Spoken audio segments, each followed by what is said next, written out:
History is full of leaders with world-changing ideas, visionaries who dared to imagine a different future, often at great personal risk.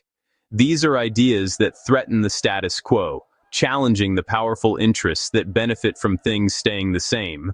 In 1987, Thomas Sankara, a young West African president, declared his country would not pay colonial-era debts, calling them tools of control and oppression that kept nations in chains. Just months after his bold declaration, he was killed in a coup, his vision cut short by forces threatened by his defiance.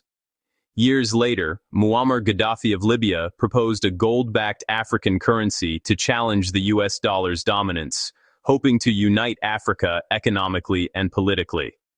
Before his vision could become reality, Libya was plunged into chaos and war, and Gaddafi was killed, another leader silenced. Today, in Burkina Faso, Captain Ibrahim Traoré is making bold moves, expelling foreign troops and asserting national sovereignty in the face of global pressure. He's demanding control over national resources, determined to ensure that wealth benefits his people, not outsiders. He knows the risks he faces. The fate of Sankara and Gaddafi hangs over him, a constant reminder of what can happen to those who defy the system. These leaders are connected by their refusal to let their nations be pawns in a global game. They wanted real independence, economic, political, and social, true freedom for their people. Their stories show that challenging the global system is a high-stakes gamble, where the odds are rarely in your favor. The rules are unwritten, but the consequences are deadly, often paid in blood and lost dreams. Will Traoré's story end differently, or is the system too powerful to change?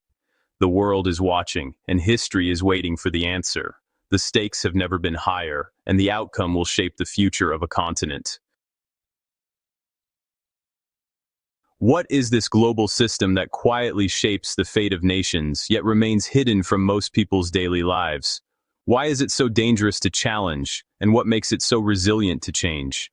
It's not a secret society, but a vast, interconnected network of money, trade, and alliances, carefully constructed by the world's most powerful countries over decades. The US dollar dominates global trade, giving America immense leverage.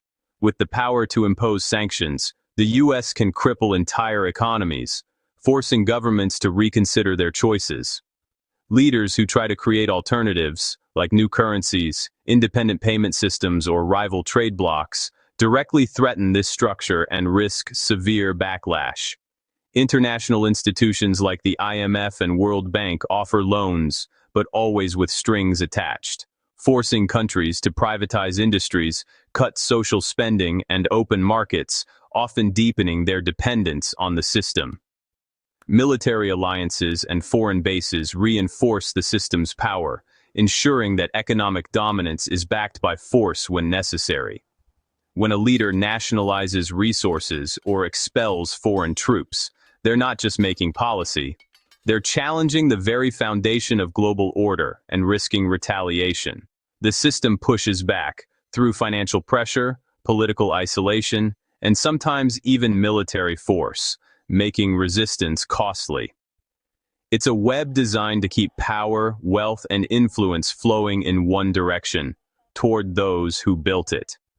Those who try to reroute this flow face enormous resistance, both seen and unseen, from every corner of the system. The stakes aren't just economic, they're existential, affecting the lives and futures of millions. That's why so few succeed, and why the world's unseen rules remain so difficult to break. Thomas Sankara came to power in 1983, at just 33 years old, capturing the imagination of a generation hungry for change. He boldly renamed Upper Volta to Burkina Faso, the land of incorruptible people. Sankara launched sweeping reforms, mass vaccinations to save thousands of lives, ambitious literacy campaigns to empower the poor, and tree planting to fight desertification and restore the land. He championed self-sufficiency, urging people to buy local and produce what they needed. Sankara banned luxury imports and made government officials drive modest cars, setting an example of humility and integrity. His boldest move came on the international stage, urging African nations to refuse to pay foreign debts, which he called a new form of colonialism that kept the continent in chains. He famously declared, "He who feeds you, controls you," demanding true independence and dignity for Africa. His speech shocked the world, directly challenging the IMF, World Bank, and creditor nations, and inspiring hope among the oppressed. But just 3 months later, Sankara was assassinated in a coup led by his former ally, ending his revolution abruptly. His progressive policies were quickly reversed, and the country slipped back into old patterns. The message was clear. Defying the global system comes at a deadly cost, but it also plants seeds of resistance. Though Sankara's vision was buried, his legacy endures, inspiring new generations to dream of a just and independent Africa. Decades after Sankara, Muammar Gaddafi tried a different approach. He envisioned a gold-backed African currency, the gold dinar, to free Africa from dependence on the US dollar. Gaddafi amassed gold reserves and lobbied African leaders to join his plan. If successful, it would have shifted global economic power and undermined the petrodollar system. But in 2011, Libya descended into war. NATO intervened and Gaddafi was killed. The gold dinar project died with him. Libya's gold vanished, and the country fell into chaos. Gaddafi's dream of African financial independence was crushed. The global system had protected itself once again. The lesson: bold economic defiance is met with overwhelming force. Sankara and Gaddafi are part of a long list of leaders who challenged global power and lost. Mohammad Mosaddegh nationalized Iran's oil in 1951. A US-UK coup removed him. Patrice Lumumba sought Congo's independence. He was overthrown and killed. Ghana's Kwame Nkrumah pushed for industrialization and Pan-Africanism. He was ousted in a coup. Each tried to reclaim national resources for their people. Each faced intense external pressure and removal. The global system has powerful mechanisms to defend itself. Now Burkina Faso's Ibrahim Traoré steps into history's spotlight. At 34, he's Africa's youngest leader, echoing Sankara's ideals of sovereignty and self-reliance. Traoré expelled French troops, ending decades of foreign military presence. He's renegotiating mining contracts, demanding a fair share of profits for Burkina Faso. Local development and self-sufficiency are back on the agenda. Traoré faces sanctions, political isolation, and a deadly insurgency. He's accused of human rights abuses, but remains popular at home. The risks are immense. He's challenging both local elites and global powers. Traoré is determined to avoid Sankara's fate. He's racing to fix a broken country before the system can strike back. The outcome is uncertain, but the stakes are clear. Traoré knows isolation is fatal, so he's building alliances.